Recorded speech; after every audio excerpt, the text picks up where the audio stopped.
When you're ready. We've got some roster changes. Tom Fedanovic coming into the team. How big a role did you have in getting him in, and what do you like about him? What does he bring? Well, unfortunately, we had to make these decisions. You know, I'm not a big fan of changing roster spots and players at this time of the year, especially. But the Christmas game was quite costly for us. We lost 4 players.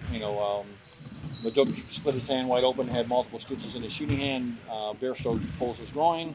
Then Majuk Dan gets his foot sprung for 4 to 6 weeks, and then Magna has a big scare with him getting stepped on. So after that game, we're down 4 players, and the best thing for us to do is try to find the next available best. And he had just come back from the Philippines, and has a championship experience. He brings some toughness in shooting, and we just felt this was probably the best move for us to finish out the season, to have another big body that was experienced and also get us through practices too. So we're excited to have him.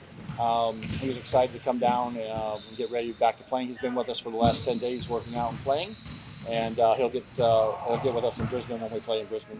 How big a role do you anticipate him having in the rotation? Yeah, I promised nobody anything, so he got promised nothing. And the other side of the point is having to let go Junior. Yeah. That must have been a reasonable. Yeah, it was difficult. Like I said, I don't like doing that at all during the season at all. And as a former player, I've sat on so many of those conversations that you get released, and it's tough to swallow.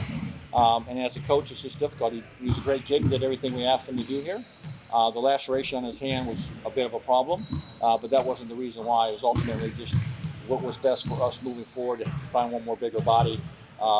And since he was on his last year of his contract, we just felt this was a chance for him to get released, maybe picked up again also before the playoffs start, so he can get on a roster. And our best option was to get Tom in here and try to work with him and get him up to date. Expecting Magna to be available for Cairns? Yeah, I'm hoping that tomorrow morning he gets a all clear. He had 2 good days with us. His foot was more of a scare, luckily, at the end of the day, but a little slightly set back just because he hadn't practiced for 5 or 6 days. So tomorrow morning when he comes in for our shoot-around, there's not any swelling there, which we anticipate not. He should be ready to go. A couple of tough results in a row, Scott. What's been the focus of practice during the week? Just trying to stay positive, really. I think our guys are doing a lot of really good things. We just haven't finished games. I think one thing is, all 3 seasons have started different. All 3 anticipations of what that season would bring were all different. But the reality is that in our first season, after 19 games, we were 10-9. After our second season, 19 games, we're 10-9. And now we're in our third season after 19 games, and we're 10-9. And so it's a great time of the year to be playing. There's a lot of teams that are battling for spots, and we just need to try to finish a few of these games that we've been quite close in and see if we can get them across the line. The results will take care of themselves, and as I always tell these guys, we'll be where we're supposed to be when the season's over with, but we have a lot of opportunity ahead of us. That record shows you can clearly turn this around. It's not panic stations as a lot of people may think so at this point.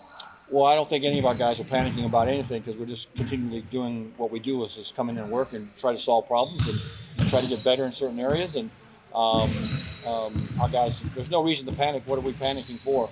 We haven't won anything. We haven't won a championship, but there's no reason for us to panic. We just got to go play. Must be really proud of the guy sitting over there across from you. Had a really good showing on New Year's Day. Yeah, I mean, I've said it before. He's our next star. We invested a lot of time and energy in him. He's playing fantastic. He continues to grow in the roster spot. He's a developmental player still this year for us, and he's just doing all the right things. He's just changed in 2.5 years, but it's a great credit really to not only him, but the coaching staff and our physio and our trainers that have worked with him.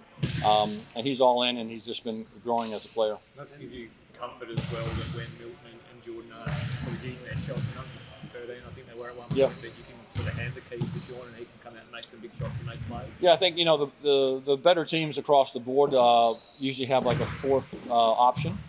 Usually that's a really good Australian player of some sort, like a Sobey who can get 30 in a night, or a Mitch Creek who can put up a big number, and it's not always just relying on your imports to try to generate scoring for you. So the more of those kind of guys you have in the roster, the better off you are on bad nights when it's not going so well for the import. So, but he's just been steady in his role and what he's been doing for us, and love him to death, and I see him as a long-term jack jumper.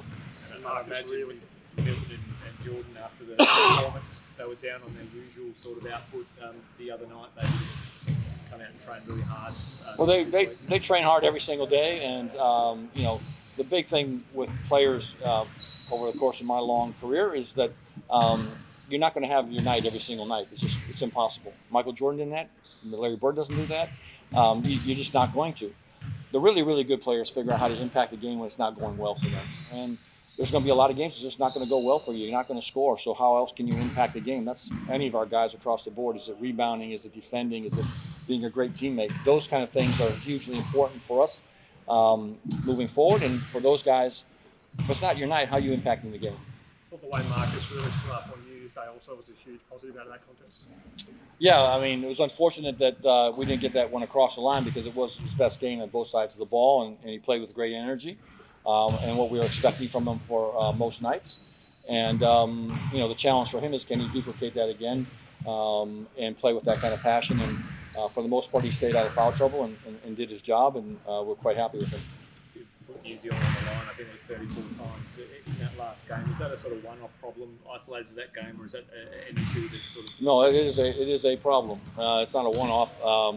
These last 7 games, 4 times we've had teams shoot over 22 foul shots against us. And so when teams are shooting 27, 34, I think there's a game of 29 and 22, that is just undisciplined fouling at wrong time, wrong place. And New Zealand was a great example of us being up 5 with a chance to go up 7 or 8. And then we foul right away. And we fouled, I think, 9 times in the last 2 minutes. Put them to the line 9 times in the last 2 minutes. While we're grinding away trying to score, they're walking to the foul line because we're undisciplined. So it is a problem, and it's something that we continue to address with our guys. But that is something, unfortunately, I can't not coach out of them.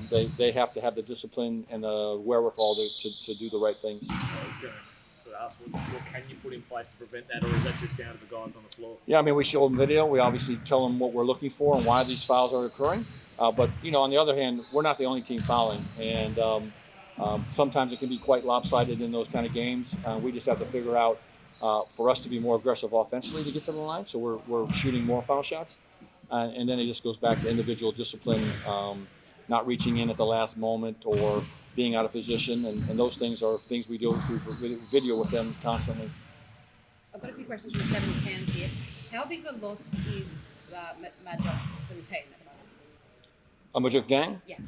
Yeah, well, obviously, anytime we hear you have a player that's out for that significant amount of time, it's a problem. So that's why we brought in Tom Vodanovic, who has championship experience and can shoot the ball. But he was playing quite well for us, and for him to be out 4 to 6 weeks like he is, we just have to reload and fill the spot. It was initially 4 weeks. Has it been pushed to 6? Well, I think it's just optimistic that we're trying to hopefully be 2 or 3 weeks. But reality is those kind of things are just day by day once you get around the 4-week mark. So for us, the longer term prognosis for us is just to make sure we have someone available just in case, and not only just in case for him, but if Magne something again would transpire with him, that we have one more body, and we also need bodies to practice. And I've just got another one. This is about Taron Armstrong on the other team, so on Cairns, but he's Tasmanian. Do you think that will affect? How do you reckon he'll be perceived by the audience? Well, I mean, I think they should receive him well. I mean, there's only 2 Tasmanians. I guess Chris Goulding is the half, but there's only 2 Tasmanians playing in the NBL, him and Tanner Krebs. So every time there's a Tasmanian playing, it should be a celebration in the growth of the sport. So I hope that he gets a well-received and a lot of respect from our fans. He's a great kid, great family. His dad and his uncle are in our Bloodlines group, and so I hope they respect the fact that he is Tasmanian and that he's doing the right thing and in the league.